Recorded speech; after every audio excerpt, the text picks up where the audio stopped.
قدرمنو لیدونکو السلام علیکم، وخت مو په خیر. د نن ورځې ډیر زبردست تازه او مهم خبرونه له موږ څخه ډیر په لنډو کې واورئ. یوناما د افغانستان لپاره د ملګرو ملتونو د سرمنشي مرستیال ځانګړي استازي انګرین هینډن ویلي له طالبانو یې غوښتنه کړې چې له افغان حکومت سره د خبرو لپاره خپل مرکچي پلاو کې ښځو ته هم برخه ورکړي. عمران خان په پاکستان کې له میشتو افغان کډوالو سره د مرستو سپارښتنه کړې ده. د رسنیو د راپورونو له مخې د پاکستان د کډوالو چارو د وزیر په غوښتنه د دغه هیواد لومړي وزیر عمران خان ویلي چې په یاد هیواد کې د کورونا د مخنیوي په خاطر له کډوالو سره د مرستې سپارښتنه کړې ده.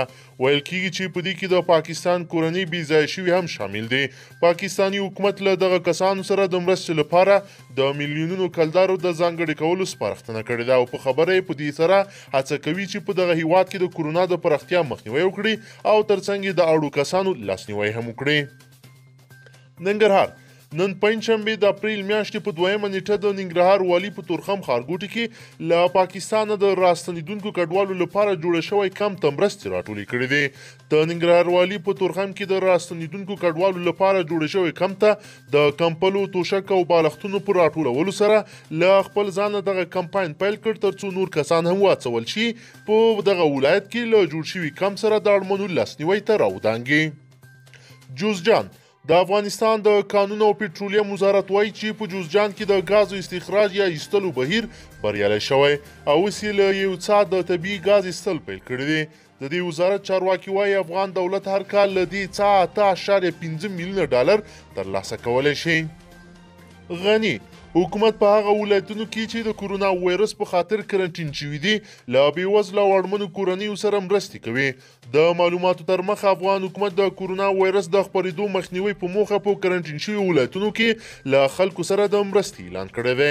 ولسمشر اشرف غني په یو فرمان کې ویلي دي چې حکومت به په بېوزله او اړمنو کورنیو، بهرني بې ځایه شوي کورنۍ او کارګرو باندې د کرنټین پر مهال مرستې وویشي. سیلابونه د طبیعي پیښو سره د مبارزې وزارت ویاندې ویلي په دې وروستیو کې د سیلابونو له امله په مختلفو ولایتونو کې 12 تنه وژل شوي، 20 تنه ټپیان شوي او 18 ولایتونو کې ځمکې او کورونه ځینې متضرر شوي دي. طبیعي پیښو ته د رسیدګۍ وزارت ویاند احمد تمیم نن د پنجشنبې په ورځ رسنیو ته داسې ویل چې په دغه سیلابونو کې 300 کورونه ویجاړ شوي، 680 کورونه او 300 مسجدونه نور تخریب شوي دي. د نوموړي په وینا د دوی وزارت تر اوسه د 280 کورنیو سره نقدي او خوراکي مرستې کړې دي. ازبکستان له افغانستان سره په سوداګرۍ او ترانزیت په برخه کې همکاري روانوي. په ازبکستان کې افغان سفیر احمد خالد علمی رسنیو ته ویلي د ازبکستان له لوري خوراکي او روغتیایي مواد نن له حیرتان بندر افغانستان ته لیږل کیږي. افغانستان کې د ازبکستان د ولسمشر ځانګړي استازی اسمت الله ارګشیف په تاشکند کې له افغان سفیر سره د خبرو کې ویلي د کورونا وایرس له امله به په دغه هیوادونو ترمنځ انساني مرستې او ترانسپورټ روان وي. تاشکند کې افغان سفارت وایي نن به له ازبکستان 300 ټنه اوړه، 150 ټنه وریجې، 50 ټنه شکر او بوره، 50 ټنه غوړي، 50 ټنه صابون او روغتیایي او خوندیتوب جامې افغانستان ته ولیږل شي. عادل راز د ملګرو ملتونو امنیت شورا پر طالبانو د هر اړخیز اوربند غږ کړی دی. په ملګرو ملتونو کې د افغانستان دایمي استازی عادل راز وایي د ملګرو ملتونو د امنیت شورا په تازه غونډه کې پر طالبانو غږ کړی چې په افغانستان کې د هر اړخیزه اوږدمهاله اوربند وکړي.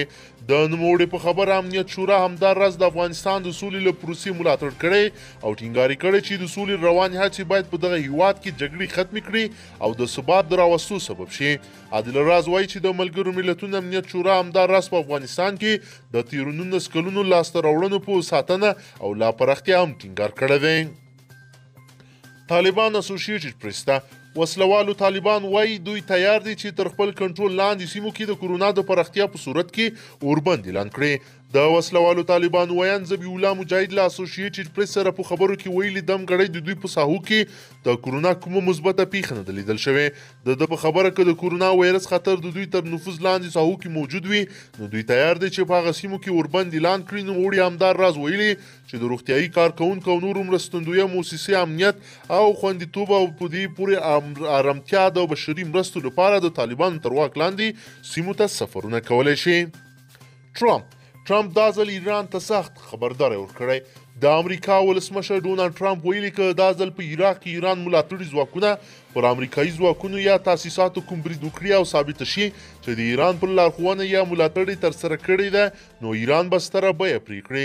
ټرمپ دا خبره داسې مهال کړې چې همدا اوس د ایران د سپاه پاسداران د قدس ځواک مشر اسماعیل قاني په عراق کې دی. ټرمپ ویلي بیا هم په ټینګار وایو چې دا ورانکاري مو کوئ، دا ځل مو زغم تمامیږي. امریکا منلې چې له روسیې څخه یې د اخیستل شوي طبیعي توکو الوتکه متحده ایالاتو ته رسېدلې ده.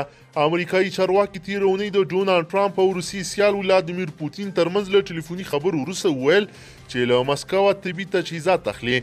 د امریکا د بهرنیو چارو وزارت ویلي دي طبي تجهیزاتو کې د مصنوعي تنفس آلې او له کورونا وایرسه د خوندیتوب توکي شامل دي.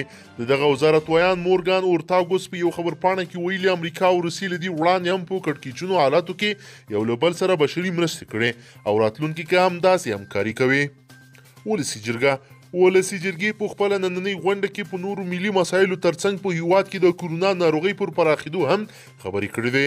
د ولسي جرګې غړو اندېښنه ښودلې او ویلي دي چې پر کورونا ناروغۍ د اخته کسانو شمېر تر هغه په ځلونو ډېر دی چې د عامې روغتیا وزارت یې اعلانوي. دوی ویلي چې په دې برخه کې د حکومت ناغېړي په چټکۍ سره د هیواد په نورو ولایتونو کې د دې ناروغۍ د خپرېدو لامل کیږي. په غونډه کې د هرات او نیمروز ولایتونو استازو په دغه ولایتونو کې د طبي توکو او اسانتیاو د نشتون او کمښت خبره کړې ده او ویلي دي چې حکومت باید په دې برخه کې کوټلي ګامونه واخلي. سوداګر د کندهار او نیمروز ولایتونو سوداګر وایي چې له تېرو څو ورځو راهیسې د تازه میوو او سبزیجاتو په ګډون په خوراکي او غیر خوراکي توکو بار موټرونه راګرځول شوي دي او ښار ته د داخلېدو اجازه نه ورکول کیږي. خو د کندهار ولایت چارواکي وایي چې دغه موټرونه نه ولایتي ادارې او نه هم ګمرک درولي بلکې د قانوني نیمګړتیاو له امله په خپله سوداګرو درولي دي. د کندهار یو شمېر سوداګرو نن له همدې امله د ګمرک ریاست مخې ته په احتجاجي توګه راټول شوي وو او د دغې ستونزې د هواري غوښتنه یې کوله. سوداګر وایي له تېرو څو ورځو راهیسې د دوی سلګونه موټر چې سبزیجات میوې او نور توکي پکې بار دي د کندهار د ګمرک د مسؤلینو لخوا ګرځول شوي دي. قدرمنو لیدونکو که چیرې غواړئ چې ورته تازه او مهمو پیښو څخه ځان ډېر ژر او په لنډو کې خبر کړئ زموږ چینل سره سبسکرایب کړئ او ویډیو سره حتما لایک کړئ. تر بل ویډیو مو په لوی رب سپارمه.